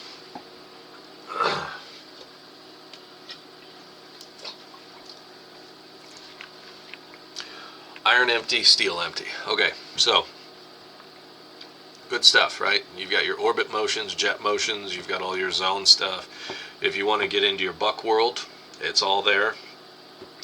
You can get into the thing where, remember, this is unbalanced, so if that Y is eligible on the backside, you run Z orbit. So say you run iron empty razor, that tells the Z to go in orbit motion back towards the quarterback to the right. Then you've got your RPO off of that. So if you want to get the Z in the motion, and then you run like a buck sweep action to the right, have the Y slip out on the arrow route, the quarterback pulls and he can hit the Y right there, and you've got an RPO built off of it. It looks like jet buck, and you've got a built-in RPO off of it that most defenses aren't going to be prepared to handle. Iron empty Z, if you want to run A-gap power, counter, all that good stuff, it's here. Buck sweeps here, and then you've got the bubble to the strong side to hold the perimeter defender out, okay? So if you run buck sweep to the right, you've got tackle over, that's great, good stuff. You've got the H out there on the perimeter. If that spur tries to squeeze in early on the buck sweep or the power play or whatever, if he tries to squeeze in early as the quarterback's moving on his path towards the buck sweep, and he just keeps going, chucks the H out there on the bubble or the smoke or whatever shell they've got out there, and let it rip. It's a lot of wonky things. It's difficult for defenses to try to figure out, how do I need to handle all these things, right? Remember, all these things I'm showing you, it's like a wide open garage full of tools. If you're going to fix a roof, you might only need 3 of them, okay? But you've still got your garage full of tools, so that next time, if you're not fixing the roof, but you're going to fix the plumbing, you've got tools for that. That's the goal, right? Week in, week out, have game planning that's versatile. And if you want, you make a game plan for each week. You've got all your run schemes the same, but you've changed your formations, right? Or you've changed the way that you get into a formation, right? Or you've got the same formations, but now, okay, now he's added a motion off of it this week, and it's caused, you know, the defense some problems. That was the goal of this offense, give you a wide open toolbox. River and Lake. Get into River and Lake, we sub out the H for blocking back, and it's basically brown and black personnel, but the Buffalo the blocking back, the B, he's going to be over to the strong side. Good for buck sweep. Still got some RPO stuff in there. Still got your quick game combinations. It's mostly a Q run type formation, but you've still got options. River trips, lake trips. I love this formation for running 70 cross. Okay, so you've got your X receiver who's supposed to be one of your better athletes. He's snuck in there at the quick side tight end, and you've got a blocking back over there to the right and a tight end. Okay, they're going to seal the edge. You're going to run your rollout protection to the right. The X is going to run around on the Y cross. The Y is going to kind of occupy the safety going deep. B is going to chip and then release out to the flat, while everybody else makes their move to seal that edge for him. So the nice thing about it is the X being in at the tight end spot, it's not very far for him to get over there. So it's kind of even if they try to pressure, the X can get on that over route quickly, and he's already fast because he's one of your better athletes. So it's great for running that Y cross concept, that 70 cross where the X comes over on the U SOM. It's good stuff, home run type play. You've still got your bubble and stuff, or any of your two-man concepts with the Z and the 3 to the backside. You can do a lot of things with this, okay, if you get creative. River Patriot, Lake Patriot, good buck sweep formation with the quarterback.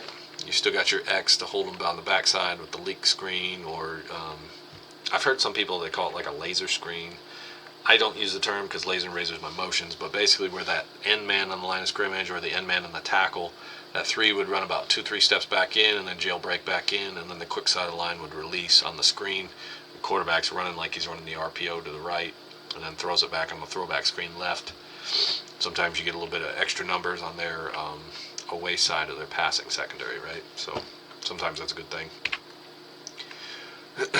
You got Jumbo River, Jumbo Lake, you've just personneled the same deal. Jumbo River Flex, same deal. You've personneled it, and now you've moved the tight end out, possibly your big tight end on what would be their away side passing corner. All good stuff. Stacking it, now you force them into like a switch alert type situation. That's one thing that not a lot of defenses do well. They don't have switch alerts when they get stacks. Okay, a lot of them, they'll press the point, and they'll either play, I forget what does Saban call it. Basically, Saban had like 2 different ways of handling it. One where the guy pressing the point man manned up with the point man, and then the deep guy took the second guy, and then he had another one where it was opposite, where the pressed man took the deep guy, and the deep guy took the one that was on the line of scrimmage.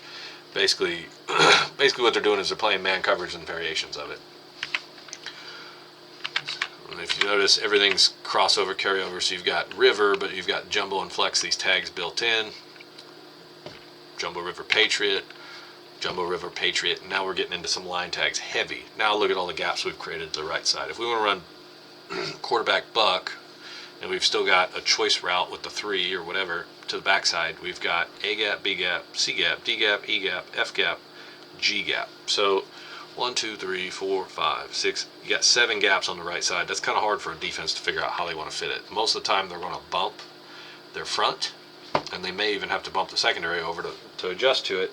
When they do that, now you can just run your zipper and flip your Jumbo and B over to the other side, run the wide zone, and you've completely messed with them, right? Roll and loop. Now we're getting into our quads game. I saw a state championship game a couple years ago. I think it was 2017-18 in Ohio. It was Minster versus Cuyahoga Heights, and they had a quarterback, dude, good run. He looked like a tight end, kind of tall, skinny body, strong, fast, could throw the ball, good athlete. They ran quads a ton that game. I think Cuyahoga Heights, they were either running a 4-3-4-4. Had a tough time handling it because of it's not something that's not normal. It's creating a lot of strain in a lot of areas. There's a lot of power counter RPOs they ran with it. Then they ran some traditional like sprint out and things like that off of it. But anyways, as far as us goes, I spent a great deal of time studying that offense, seeing all the different formations they had, trying to come up with words to make it work. And this is what I'd come up with. So you got roll and loop, four-letter word, 4 receivers. Okay. Standard, if you say roll, it's going to be 4 receivers. It's going to be tight end quads. Okay. If you say roll under, right, you've moved the Z into the under. That's nothing new. That's all carryover stuff. The 3 and the H are still there. Doesn't change much for them. Roll bunch, okay, now you've gotten into the bunch. Nothing changes because we've already had red bunch, so it's the same grouping. The H is out there, Y, and if you've looked, now we've moved pieces from roll to roll under to roll bunch. We've moved pieces around to where the matchups are, okay? Something you really want to pay attention to if you're going to be a quads team. How are you going to get your dudes on the matchups you want in the concepts you want? Now you got roll patriot. All this stuff is still good. If you want to run buck sweep and you hold them with the bubble, or quarterback buck with the bubble to the strong side, you've got your access throw to your X. If he gets a one-on-one matchup in quads, you're in good business, right? If that X receiver is kind of a dude and he gets one-on-one back there, the other team better have a good corner. Otherwise, you can throw fade balls, glances, hitches, whatever they're going to give you, comeback routes, and just let the X go to work, okay? And that's including, you got the Q run and the RPOs to the other side. You got the under, the bunch, patriot, all of our tags still crossing over with this. Roll patriot X. Now, look at all these gaps. A gap, B gap, C gap, D gap, E gap, F gap, G gap, H gap. Okay, I don't know too many teams that are going to be ready to handle a quince where there's basically 5 receivers over to one side type setup. Okay, great for buck sweep. You want to get into some of your RPOs, exit motions, come back on the, you can run your zipper and balance it up, and then you've got what looks to be the opposite of empty left. Okay, you can do a lot of different things out of this to cause defenses fits, okay? And you're always probably going to have a number advantage. It's just up to you as a coach and up to your offensive staff to be paying attention to how are they lining up to it, what are they doing, are they playing man coverage, are they playing zone, what are they doing to this, and how do I need to make it a benefit? Do I need to flop my tight end and my Z? Do I need to run to that side? Do I need to run the RPOs? Do I just, what's the deal? Where's the money at? It's going to be there. Roll patriot X. All right, here we go. Roll quads. Now, we talked about roll, that's tight end, but when you hear, it's just like with red and red trips, red tripes and red trips, you hear roll and roll quads. The quads is to the weak side. Then we get into quad slot. That's just going to tell the Z to bump in. Okay, slot bull. You want to get into the superpower world and the RPO world, this is great for it. Let the Z do the shoe shining. Okay. Let the quick tackle, quick guard do their pulling, and have your RPO off the backside to protect it. Now you've combined double wing superpower with spread RPOs. Okay, you've taken 2 concepts, created something new, something dangerous, something difficult for a defense to handle. All right. You still run buck sweep. You can run all kinds of that stuff with the Z. Now you just call it razor buck sweep or whatever. You run the wide zone with the quarterback. All that stuff, it's all there. Roll quads trio, right? So we've still got roll quads, right? And then we've got our trio and our tray built into it to get our X matched up on who we want. Okay, and he kind of gets lost in the rough sometimes. And then you got your diamond. Okay, and if you push it out real wide, then you've got your diamond like out there on like the bottom of the numbers, and you're really forcing the defense to figure out: am I covering space? Am I covering grass? Am I trying to play the middle? It forces them out of that middle world and forces them into making a decision. Now, domino, I like to sprinkle in domino. It's kind of a oddball thing. Yeah, try to imagine you've got bubble, you've got verts, you've got some of them other, you got flood, some of these other concepts out of this. The big thing you have to figure out is how you handle in the box. Okay, are they heavy box or light box for this? Where's your numbers at? Most of the time, you should have numbers to the 5 wide receiver side. Then you have your wedge, quarterback dive, etc., quarterback trap. Those types of things inside should still be there. If they're light box, use the Q run. If they're heavy box, then you need to find a way to make that edge, the 5 receivers work. Okay. Now, the dangerous part to this is if they have like a apex defender and he tries to just run to where the quarterback's trying to throw, you need to have something built in off of that, whether it be snag or stick or something to take that away. So if the H bubbles and then you run stick or flood or snag with the other 3 eligible receivers, the X, the 3, and the Z, great, right? Or you have to really make sure that the Y and the 3 do not allow that overhang defender to get between the quarterback throwing lane and where the H screen is. Okay, so it's something you have to really pay attention to on that. But the defensive coordinators I've seen go up against this, usually they're like, well, what the heck is this? And then usually about the second time you run it, they call a timeout and figure out how to adjust to it. Okay. Roll flex, loop flex. All you've done is your standard roll, and you've just bumped your Y out to the outside guy. Roll quads flex, loop quads flex. Now you've got your Y isolated. So if they're trying to basically overcompensate their secondary to wherever the quads are, you have a way to isolate your X in a one-on-one or your Y in a one-on-one matchup, and whichever one wins the vertical ball better, that might be the one you want to throw to. Roll Regina, loop Regina. Now you've moved the Y and the Z over. Now you're getting into some unbalanced stuff. Yeah, think about that. It causes some problems for the defense. They're trying to figure out, how do I line up to all this empty stuff? Now maybe you want to run buck sweep back to the strong side, and they've shaded or done whatever they did because you declared the tight end to the left. Okay, you can mess with that, and then you've still got your RPO protection pieces to the edge. You can basically almost like speed option football or triple option football, and you've got all your gap schemes inside with the quarterback still. Doubles right, doubles left. That's standard 2x2 stuff. Stacks. A lot of times you get into those nickel defenses, they're going to have to figure out how they want to handle 2x2. If they're a 3-4 team, a lot of them like to play the 7-man box and let the safeties and corners basically play bracket or some type of, I think they call it, is it Connie or cone, or I forget what it is, point. I forget what they call the name of it. Saban has a whole bunch of terms and they're just floating around in my head, but basically they're going to play 2 for 2 on each of those stacks. Okay, but it can really force spreading them out if you want to run trap or Q read or whatever inside. Pro right Z, that's how you get into your pro twin stuff. You just tag the Z to move over to the other side. You've got rip bull. This is good for superpower, right? You might not think of it, but even if they like to run like a 4-2-5 or a 3-3-5 and they're spur down, they want to run the quarters, like if they're cover 6 world, they want to run quarters to the X and the Z side. Great, that's fine. They play the wider overhang there. Now you've widened them out, and now because you're in bull, you've got your quick guard, quick tackle. You can still run your superpower toss where quarterback turns around, tosses the H, and then the quick tackle, quick guard, Q and F all blast around there on the superpower.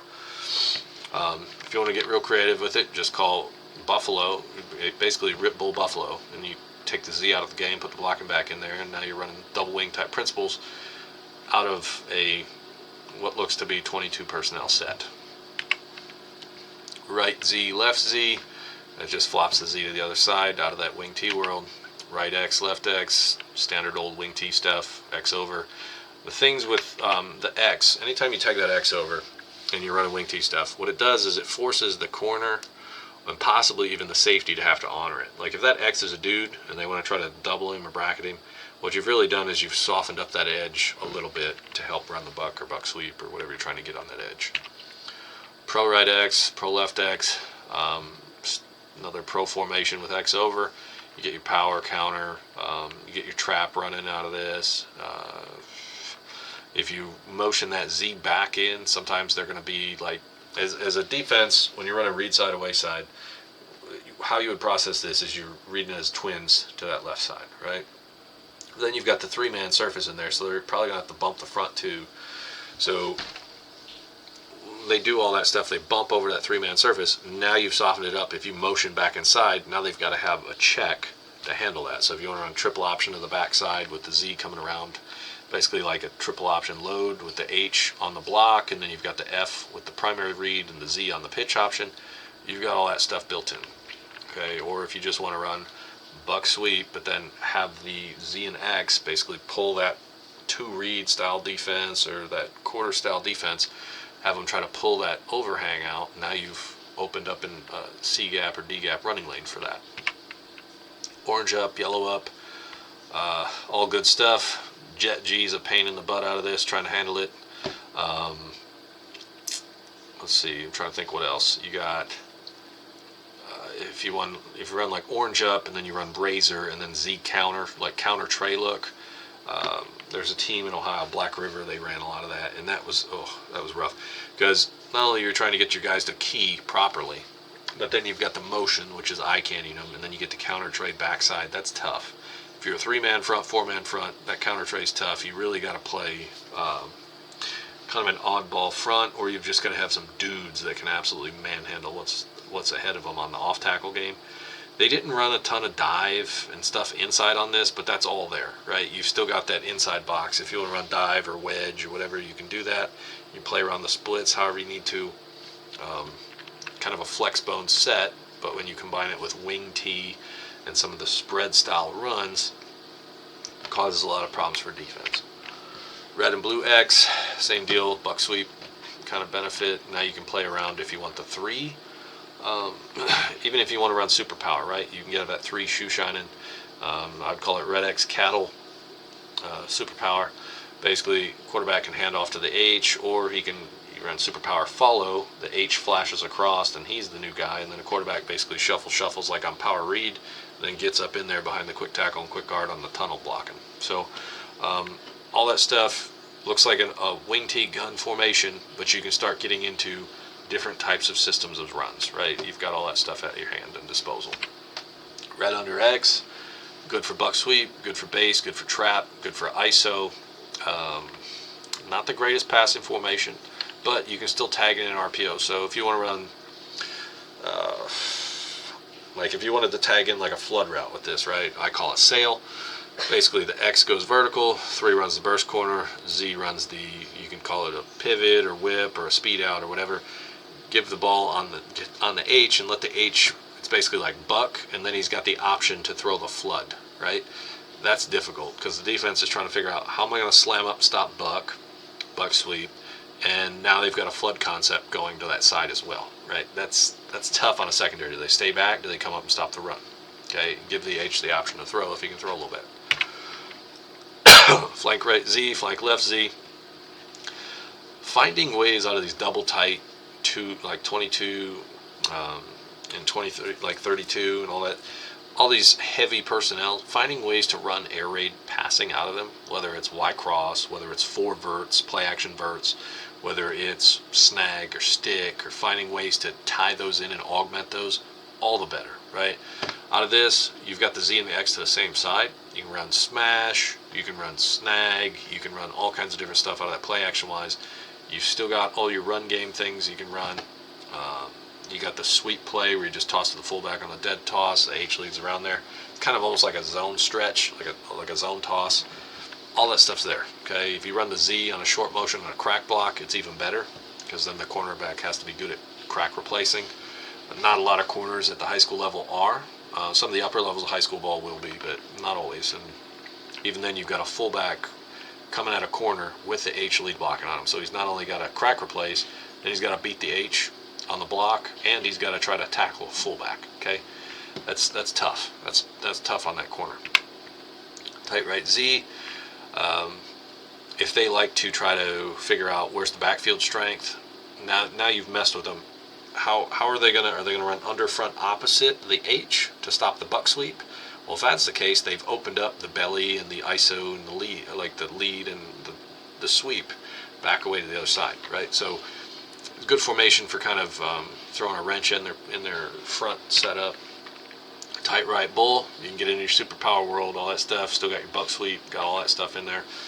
All you've done is condense the splits. You can do a lot of things out of it. Tight right rabbit, if you're trying to run up inside, maybe you want to run dive or ISO or whatever. Now, we talked about dive, I think, in another video from the gun, where the quarterback just hands off to H and he reads off the center's butt. But if you're running it out of 2-back, what's going to happen is that F is going to drop step and kind of plunge in deep and late. It's almost like a delay. And the quarterback, he's basically going to plunge and then slowly go forward as the quarterback comes back to him. Now, why we do that is the H is leading up in the hole on the A-gap. Whatever the center's block is, if the center takes the nose, goes left, if the center takes the nose, goes right, whatever that is, that's fine. The H is going to lead up in there off of that, and the fullback's going to try to split the difference between the two. What you're doing is you're really just flooding the A-gaps, okay? And if they try to play wide on you, like you've done all this sideways, buck sweep, RPO, all this stuff, now they're going to try to play a wide front on you, you rabbit, widen them out, or if they're a 50 front team, you widen them out, and then you get this running lane up in there with the fullback, and you're trying to tell a 4-eye on a 50 front, or even if it's a bear front, they want to play threes, that not only he's got to fire off the ball, but then he's got to redirect laterally and tackle a fullback, right? What I've found defensively, if they're trying to tackle and they're trying to tackle sideways, and then you add in strength with it, most of the time they're going to miss that tackle. The guy's just going to run right through it. It's going to be an arm tackle. Pro right Regina, okay, when you think about pro right, the Y and the Z should be the other way. Pro right Regina, he goes the other way. Now, what you've done is you've got twins out to a side, forcing the overhang or whatever out there, trying to figure out how they want to handle that. And you've added an extra defender or extra body in there for if you want to run the ISO play or whatever, right? You've got all kinds of stuff. So if you want to run wide zone to the F and just hand it off, now you've added some extra space in there to do that, all that good stuff. Shred Z, you know, messing with them a little bit more if you want to run the buck sweep. Now you've still got the buck, you've got 3-man surface back there to do it too. Still got your quarterback run, your RPOs off of it, all that good stuff.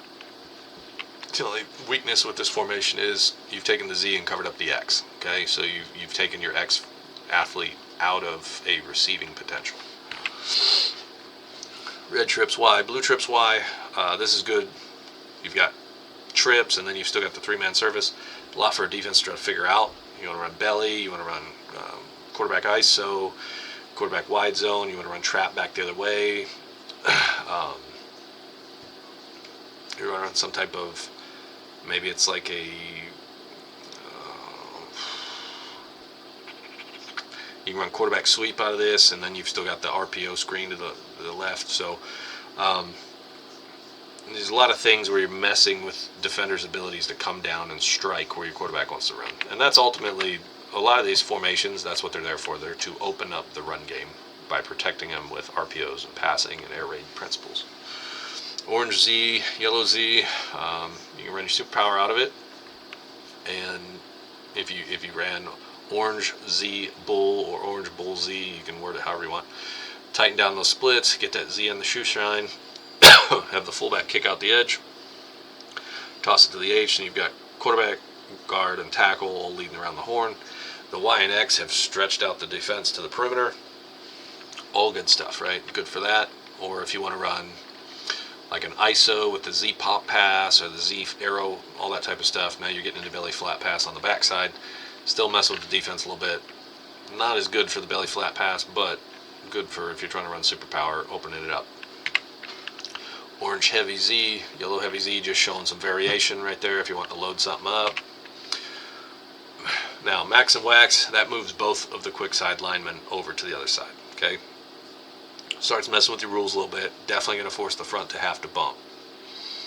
I don't know how much of this you want to dabble into. It takes some teaching time to teach your alignments this stuff once you get non-balanced like that. It's not as bad with these 3-man surfaces because you just treat the quick tackle like the Y. But when you get the quick tackle and the quick guard there, now it starts messing with things because then you've got the Y out there also, right? So unless you get into some simple things like wide zone where it's all just covered, uncovered, you know, all that type of stuff, or you get into, I'm trying to think what else you can get into out of this. You just want to run simple, like if you want to run a quarterback sweep back the other way, if they over adjust, you've got the 3 still there on the option route. That if the corner tries to come up and stuff it, he's in a pickle. You motion the Z back across, all kinds of different things. The X is still eligible in this, so it would cause a problem if you motion that Z over. Now you've got quads and you've got unbalance on opposite sides, right? So, or quads threat where that H, right? So let's say you ran Brown Max Z, the Z comes over, you push the H motion out there, and then you've got all your athletes in space, and the quarterback can choose, do I want to throw it there, or do I want to scramble for my life back to where all my beef is, right? River Jumbo Patriot Heavy, now you're getting into a mouthful of words, but still there if you want to run buck sweep. You still got potential to protect your backside with other things. You can run your wide zone with the wham with that B back, or you can insert. You can do a lot of things if you want to. Like, I think Kenny Simpson has a belly play where he inserts the wing up in there and pulls the quick guard. You can do a lot of different things with it. Roll Patriot X, Loop Patriot X, I think we talked about that a little bit earlier. Basically gives the defense like a quince presentation, causes them a lot of problems. Alright, so let's get into tags here. Normal line splits, these are line tags, are 2 feet, 2 feet, and then between the tackle and tight end it's 3 feet. That's normal wing T stuff, been around for a long time. If we want to get into special situations, or if we want to candy dress some things, we can get into bull or rabbit. That kind of opens us up versus certain situations. Bull tightens everything down like foot to foot or less than 6 inches. Rabbit widens everything out to 3 feet or better, right? 3.5 feet. Okay, so condense, stretch. You can do a lot of things to the front. Now, getting into these other tags. So think about rabbit, that widens it out. And what I tied in with that for if I only wanted to do it to one side. Okay, so if I only wanted the right or the left side of the line to do that, maybe let's just say I called it right and then I called hair. Okay, so right hair and then I called trap. Maybe I just wanted to play right hair trap to widen out the 4-eye on an odd front, or widen out the 3 technique to get trapped better because he's been spilling hard all night, right? So there's that. You've got jackalope and hare. They're associated with rabbit. So jackalope has an L. Obviously the left side's going to widen out. Hare has an R. Obviously the right side's going to widen out. Bull, you've got 6-inch splits for everybody, or less than 6-inch splits for everybody. Cattle and minotaur. Cattle's got an L. Minotaur's got a right. Okay, that's where the right side tightens down or the left side tightens down. I think the ability to do all of those things may give you situationally, like there was a game several years ago where we just ran pro eye and we ran power, and we basically ran, if it was pro eye and the tight end was to the right, we ran hair to run the power, and all it did was widen that out, gave a space inside, and as the defense scraped over, the running back stuck his foot up in the ground, cut back, and it was huge. We probably gained 150 yards on power that game just because of spacing the line out like that. We whipped it out in like the middle of the third quarter, so it was very beneficial for us to have this built in. More line tags, heavy and light. We talked about that earlier. The quick tackle goes heavy, quick tackle goes strong. Light, strong tackle goes quick. Max and wax pulls both from one side or the other. Max is strong, wax is quick. And this is getting into A11 stuff. It may not be legal where you're at, but cougar, gator, tiger, and elephant. Okay, so we'll talk about those here in a minute. Cougar widens everything from the center out. Okay, kind of causes problems on the defense. How am I going to line up? Gator lines everything from the guards out, messes with them that way. Tiger looks like a standard, almost like an air raid set. Okay, just tells everything from the tackles out to widen out. So if I called brown tiger, now what I've done is basically I've taken my X and moved him in, but then I flexed him back out. So then the X and the Y would be the 2 inside receivers, and then I'd have the Z and the 3 on the 2 flankers, right? It's a lot of control of being able to do what you want with your formations. Elephant tells everyone but the quick guard to go over to the right. E for everyone, right? Cougar, again, roll and loop. Now you've got an empty, and you've got a strange formation, almost looks like a swinging gate. Roll gator, roll tiger, roll elephant, okay? Roll quads cougar, roll quads gator, roll quads elephant. Alright, this is the page for all the tags. Take your time, study up, use them as needed, use them as what's beneficial for you.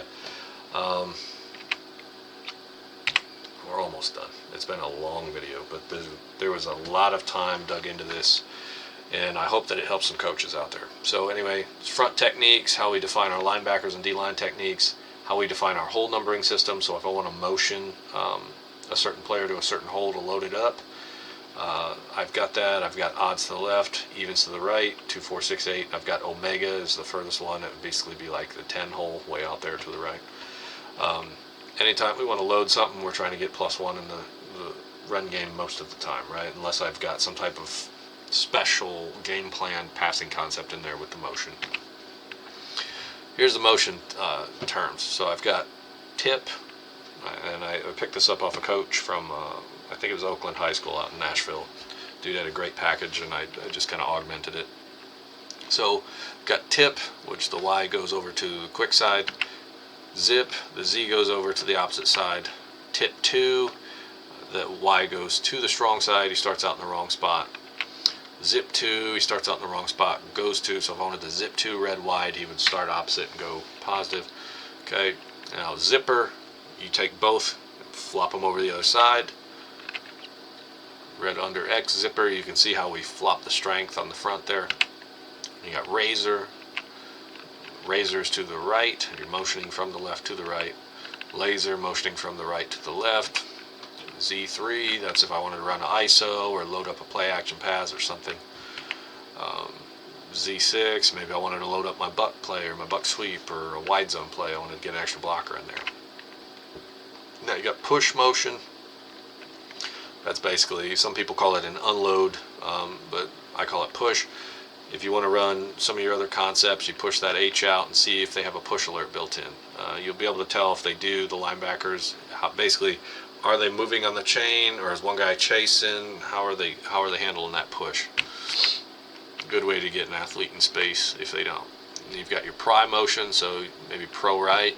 Pry, it pulls the halfback to the opposite side. Now it looks like it's a tripes formation. Maybe you got the defense checking out of what they're in. So if they've got, maybe they're playing 4-2-5 and they've got maybe quarters to the strong side. Okay, well now you've flooded it out with a fast 3 to the flat. Okay, is that spur widening out with it, or are they bumping the linebackers with it? If they are, maybe you've opened up an inside running lane for trap or some other play inside. Here's an enter motion, so red wide flex and then enter. That brings it back down in, kind of causes some problems. Hey, we've got doubles, they're in their 2x2 checks, and now it's back down to its pro and a twins, right? Enter and exit. So we got pro right nasty, exit, right? All just different ways of getting people open. This is just some simple examples showing some kind of off the wall plays there, kind of different ways we'd handle things. Roll Patriot X, and this would be laser, and then buck bubble. Okay, you get that fake across, hoping to get the keys to kind of slow down. That way you can run the buck sweep back the other way. And all you're doing is you're going to read the overhang defenders, whether you're throwing the bubble or not, right? So roll Patriot X, laser, buck bubble. Roll Patriot X, laser, buck smoke. Roll Patriot X, laser, buck bubble again versus another type of front. Here's another one, shred Z, 34 buck load. So why is the 34 in there? It's talking about the 3 going to the 4 hole, and we're running buck and loading it up with the extra blocker from the 3. Shred trips, mangle trips. So shred trips, ISO peak, right? It's talking about getting the 3 on the glance route. And what you're really keying is you're keying that safety to see, is he going to fold down in the box or not? If he does, then we're going to hit the glance route, probably for a home run ball. If he does not, and he stays back, well, then we've just opened up what is essentially wing tee, quarterback belly. Or you can call it, I don't know if you'd call it G-power. There's a lot of different names for it, but basically you've opened up some things. Now, weakness to this, if they blitz that strong side A-gap, that could be a problem. You're going to have to coach that guard up, make sure he stays home, and then you're just running basically an off-tackle play. But a lot of difficulty for the defense to be able to fit this right. Jumbo brown under, it's basically the play that we have dialed up here. This would be base, so this would be jumbo brown under base. That'd be the call. And what happens is a strong tackle mans on whoever's in his area. The strong guard and center, they block a triangle from that nose of the strong guard on back between the nose and that middle linebacker there. Jumbo blocks out. The Buffalo back, or the blocking back, would move up to safety. The H is going to read wherever that strong tackle takes that guy, and the guard is going to block based upon wherever that strong. He's going to find the first open window wherever that tackle takes that guy. So that's where all the dash lines are there for. It's a great play versus odd fronts. And that's it. We finally made it. I know that was a lot. My voice is sore from talking so much. Hope you guys enjoyed this. I hope this helps coaches out there. I put a ton of work into this, between talking to people, bouncing ideas off people, getting feedback, finding out different ways people personnel things. There's a lot of hours dug into this. I hope you guys use this. I hope it's helpful to you. I hope it helps your kids be successful. And just remember, all this stuff was coach talk. It's got to translate on the field.